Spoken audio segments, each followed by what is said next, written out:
আমরা তো অনেকেই জানি যে গুগল, অ্যামাজন বা ডিজনি হটস্টার এগুলো এক একজন হোল্ড করে, কিন্তু এটা সত্য নয়।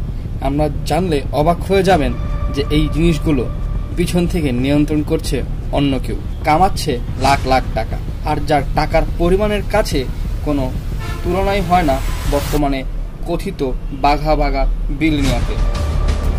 অ্যাপল, গুগল বা অ্যামাজন এই সবগুলো কোম্পানি এখন পৃথিবীকে কন্ট্রোল করে, কিন্তু এদেরকে কন্ট্রোল করার মতো একজন মানুষ রয়েছে। আজকে আমরা এই মানুষটা সম্পর্কেই আলোচনা করব। ব্ল্যাক রক পুরো দুনিয়ার সবচেয়ে বড় মাল্টিন্যাশনাল কোম্পানি। 1988 সালে প্রতিষ্ঠিত হওয়ার পরে যেই প্রতিষ্ঠান পরিণত হয়েছে বিশ্বের সবচেয়ে বড় অ্যাসেট ম্যানেজমেন্ট কোম্পানিতে। ওয়ার্ল্ড অ্যাসেটের প্রায় 10% হোল্ডার যেই ব্যক্তি। ফেসবুক, গুগল, অ্যামাজনের মতো বড় বড় কোম্পানির সবচেয়ে বড় শেয়ারের মালিক হলো এই কোম্পানি। ফক্স, ডিজনি, কনকাস্টের মতো বাঘা বাঘা কোম্পানির এত বড় অঙ্কের শেয়ার হোল্ডার হওয়ার সত্ত্বেও এত বড় কোম্পানিগুলোর এত বড় অঙ্কের শেয়ার এই কোম্পানির দখলে যে ওই কোম্পানিগুলোর বড় বড় সিদ্ধান্তের ক্ষেত্রে তারা এই ব্ল্যাক রককে না বলে কোনো সিদ্ধান্ত নিতে পারে না। সারা পৃথিবী জুড়ে এই ব্ল্যাক রকের প্রায় 10 ট্রিলিয়নেরও বেশি অ্যাসেট রয়েছে। এখানে কথাটা নোট করবেন, 10 ট্রিলিয়ন। 10 ট্রিলিয়ন সংখ্যাটা কিন্তু অনেক অনেক বড়, যা পুরো এশিয়ার সবচেয়ে বড় কান্ট্রিরও অ্যাসেট হবে কিনা আমার ঠিক ধারণা নেই। এছাড়াও এই সংখ্যাটা কত বড় তার জন্য একটা ধারণা যথেষ্ট। 100 কোটি সমান 1 বিলিয়ন, এরকম 1000 বিলিয়নে 1 ট্রিলিয়ন হয়, যার মানে দাঁড়াচ্ছে প্রায় 1 লক্ষ কোটি ডলার। বলা হয়ে থাকে ব্ল্যাক রক যদি একটি দেশ হতো তাহলে এই দেশের অর্থনীতি হতো পুরো বিশ্বের 3য় বৃহত্তম অর্থনীতির দেশ হতো এই দেশটি। ল্যারি ফিঙ্ক নামে একজন ভদ্রলোক 34 বছর বয়সে এসে বানিয়েছিলেন ব্ল্যাক রক। এই ল্যারি ফিঙ্কের সাথে আরও কিছু পার্টনার ছিলেন। তারা হলেন রবার্ট ক্যাপিটো, সুসেন উইকনার, ভেলভেরা নোভিক, বেঙ্গেলো কুইলপিটার, রেলস টোলবিন এবং গিট এন্ডারসন ছিল। তাদের উদ্দেশ্য ছিল কর্পোরেট কোম্পানিগুলোতে অ্যাসেট ম্যানেজমেন্ট সার্ভিস প্রদান করা। তারা ইনভেস্টমেন্ট ও তাদের ঝুঁকি ম্যানেজ করতে পারে। এখানে আমি আরেকটু শক দিই, আপনারা তো জানেন যে এই ব্ল্যাক রক কোনো একক প্রতিষ্ঠান না, এর সাথে এই ব্ল্যাক রক কিন্তু কোনো শেয়ারও কিনে না। কথাগুলো একটু কনফিউজিং, তাই না? ব্যাখ্যা করছি। মূলত এখানে ব্ল্যাক রকের গ্রাহকেরা শেয়ার কিনে, আর এটা ব্ল্যাক রক নিয়ন্ত্রণ করে। আর এই কাজ করেই ব্ল্যাক রক এতই ক্ষমতাবান যে অনেকে একে ফোর বাঞ্চ অফ গভর্নমেন্টও বলে। 2008 সালে অর্থনৈতিক মন্দার সময় আমেরিকার ঝুঁকিপূর্ণ ব্যাংকগুলোকে ব্যাকআপ দেওয়া, করোনার সময় ফিনান্সিয়াল ফলআউট থেকে আমেরিকাকে রক্ষা করা, এরকম আরও অনেক কাজ করে এখন বর্তমানে ব্ল্যাক রক পরিণত হয়েছে আমেরিকার সবচেয়ে নিকটতম বন্ধু হিসেবে। এটুকু শোনার পর আপনার মনে হতে পারে ব্ল্যাক রক অনেক ভালো একটা কোম্পানি আর এটা দুনিয়ার জন্য একটা আশীর্বাদ, কিন্তু উত্তরটা হলো না। পরের ওয়ার্ল্ডে ইএসজি স্কোর একটা পদ্ধতি। মনে করা হয় যেই কোম্পানি যত বেশি পরিবেশের ভারসাম্য রক্ষা করে, সামাজিক স্থিতিশীলতায় ভূমিকা রাখে, এই কোম্পানি তত বেশি সাস্টেনেবল ভাবে ফিট। ইএসজি হলো এনভায়রনমেন্টাল, সোশ্যাল এবং গভর্নমেন্টাল স্কোর। ইএসজি স্কোর 2004 যাত্রা শুরু করলেও বিপুলভাবে জনপ্রিয় হয় 2020 সালে ফ্লয়েডের মৃত্যুর পর। ফ্লয়েড যখন মারা যান তখন মানুষ আবারও বর্ণবিরোধী আন্দোলনে জাগরুক হয়, কারণ এই ফ্লয়েড কিন্তু আমেরিকান পুলিশ দ্বারা মারা গিয়েছিল। তাই পুরো সেখানে একটাই অন্যরকম আবহাওয়া তৈরি হয়েছিল। এরকম এক সময় ব্ল্যাক রকের ফাউন্ডার ও চেয়ারম্যান প্রকাশ্যে ঘোষণা দিলেন তাদের অধীনে থাকা প্রত্যেকটি কোম্পানিকে সোশ্যাল পারপাস সার্ভ করতে হবে। ব্ল্যাক রক জানায় তারা প্রত্যেকে ইএসজি স্কোর দেবে, যাদের এই স্কোর কম হবে তাদের সাথে সম্পর্কচ্যুতি হবে। এই ঘোষণার পরেই শোরগোল পড়ে যায় ইএসজি স্কোর নিয়ে। এখন রাতারাতি জনপ্রিয় হয়ে গেল এই কনসেপ্টটি।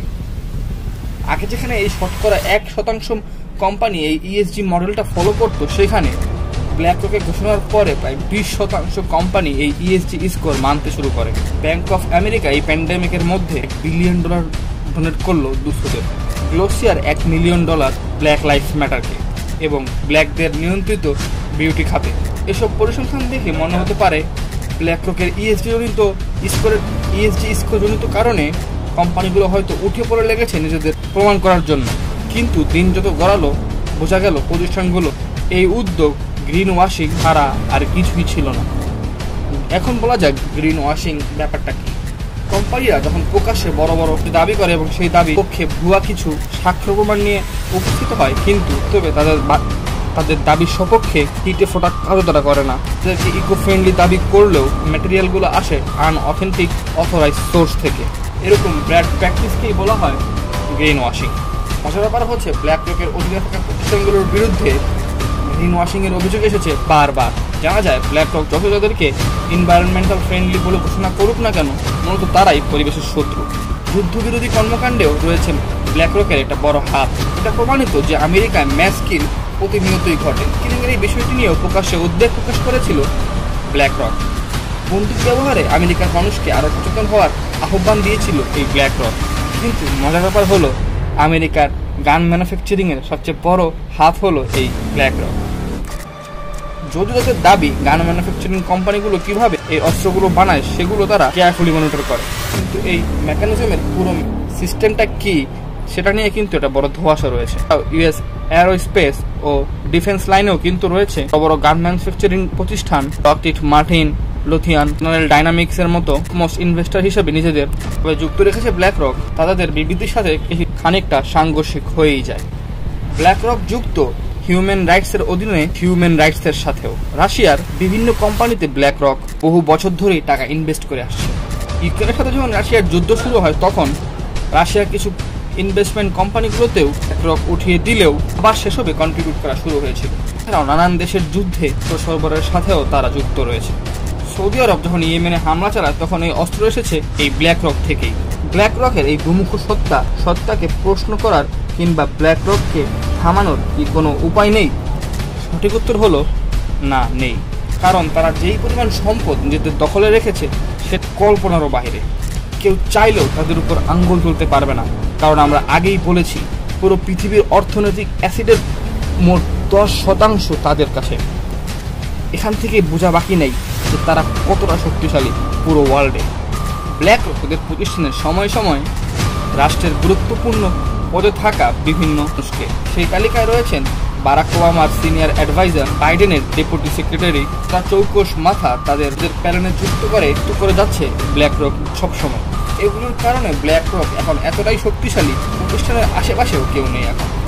কোকা-কোলা এবং পেপসির 1/3 শেয়ার এই ব্ল্যাক রক। এছাড়াও আইনের ফাঁক ফোকর দিয়ে সবসময় বেরিয়ে যায় এই ব্ল্যাক রক।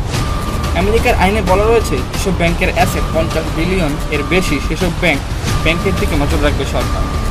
কিন্তু মুশকিল হচ্ছে ব্ল্যাক রক একটি অ্যাসেট ম্যানেজমেন্ট কোম্পানি, এটা কোনো ব্যাংক না। যার কারণে $1 ট্রিলিয়ন থাকা সত্ত্বেও তাদের দিকে আঙ্গুল তোলার মতো খুদ আমেরিকান সরকারও ভয়ে কাঁপে। এভাবে সময় যত বাড়ছে ব্ল্যাক রক তাদের বিস্তার আরও বাড়াচ্ছে। শুধু আমেরিকা না, আমেরিকার বাইরেও বিস্তৃত তাদের নেটওয়ার্ক। কানাডার সরকার এই প্রতিষ্ঠানকে সাহায্য করেছিল কানাডা ইনফ্রাস্ট্রাকচার ব্যাংক তৈরিতে, যে ব্যাংকের উদ্দেশ্য হবে কানাডার বিভিন্ন পাবলিক ইনফ্রাস্ট্রাকচার তৈরিতে সাহায্য করা। কিন্তু পরে জানা গিয়েছিল এই ব্যাংক শুধুমাত্র ব্ল্যাক রকের সুবিধার জন্যই প্রতিষ্ঠিত হয়েছিল। সম্প্রতি জানা গেল ব্ল্যাক রক অফিসিয়াল প্রথম গ্লোবাল ম্যানেজমেন্ট হিসেবে চায়না মিউচুয়াল ফান্ডে অ্যাক্সেস পেয়েছে। এখানে যে তারা কি করবে সেটা এখন অজানা।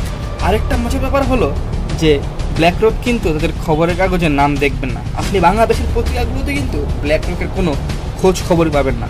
কিন্তু এমনটা কেন? যদি ব্ল্যাক রক চায় তারা প্রতিদিনই বিশ্বের প্রত্যেকটা খবরের কাগজে তাদের নাম প্রথম পৃষ্ঠায় আনতে পারে, কিন্তু তারা নিজেরাই এমনটা চায় না। এটা আমি আগেই বলেছিলাম যে ব্ল্যাক রক কিন্তু ফক্সের 18%, সিবিএস এর 16% এবং কনকাস্টের 13% শেয়ারের হোল্ডার কিন্তু। আর এনবিসি, এমএসএনবিসি, স্কাইয়ের মতো গণমাধ্যমগুলো। যদি এর ভিতরে কোনো বড় কোম্পানি কোনো বড় সিদ্ধান্ত নিতে চায় তাহলে সেই সিদ্ধান্ত চূড়ান্ত করার আগে তাদেরকে এই ব্ল্যাক রক থেকে কিন্তু পারমিশন নিতে হবে। ব্ল্যাক রক সর্বপ্রথম চায়নাতে হেক্কিরিজেনে ইনভেস্ট করেছিল। হেক্কিরিজেন একটি সিকিউরিটি এবং কমিউনিকেশন কোম্পানি যেটি ফেসিয়াল রিকগনিশন সফটওয়্যার বানায়। এগুলো চায়না সরকার ব্যবহার করে, কিন্তু এর থেকে যে টাকাটা আসবে শুধু ল্যারি ফিং বা ব্ল্যাক রকের না, সেই টাকাটা পেনশন ফান্ড বা সাধারণ ব্যাংক অ্যাকাউন্ট থেকে নেওয়া হয়েছে, যারা অতীতে কখনো না কখনো ব্ল্যাক রককে টাকা দিয়ে। আপনাকে একটা জিনিস খেয়াল করেছেন, আমরা যেভাবে বলেছি যে মাইক্রোসফট, গুগল, অ্যামাজন এরকম অনেক বড় বড় কোম্পানিতে যেহেতু এই ব্ল্যাক রকের শেয়ার হোল্ডার রয়েছে, সেহেতু এই ব্ল্যাক রক কিন্তু সারা বিশ্বের অনেক মানুষের প্রাইভেসি নিয়েও খেলতে পারে। তাদের কাছে কিন্তু সারা বিশ্বের অনেক মানুষের ডাটা রয়েছে, সেখান থেকে কিন্তু বলা যায় এই প্রাইভেসির সাথে, এই ব্ল্যাক রকের সাথে কিন্তু আমাদেরও কোথাও না কোথাও একটা সম্পর্ক অবশ্যই রয়েছে। টিকটকের ডেটা সার্ভিস ব্ল্যাক রকের কাছে কিছুই না, ব্ল্যাক রকের কাছে কিছুই না। তারা আমাদের ব্যাংক অ্যাকাউন্ট থেকে শুরু করে আমাদের ব্যক্তিগত সব কিছুই জানে।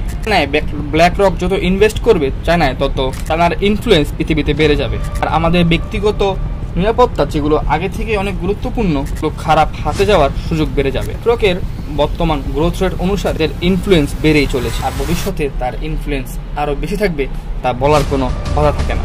বলা যায় আমরা এমন একটি সিস্টেমের মাধ্যমে ঢুকবো যেখানে সরকারের থেকে বেশি কর্পোরেট কোম্পানিগুলোতে আমাদের ডেটা বেশি থাকবে। তো এই ছিল ব্ল্যাক রক সম্পর্কে একটা সংক্ষিপ্ত ভিডিও। যদি ভিডিওটি ভালো লাগে তাহলে অবশ্যই লাইক করবেন, কমেন্ট করবেন এবং শেয়ার করে আপনার আশেপাশে থাকা সকলকে সম্পর্কে জানার সুযোগ করে দেবেন। ধন্যবাদ।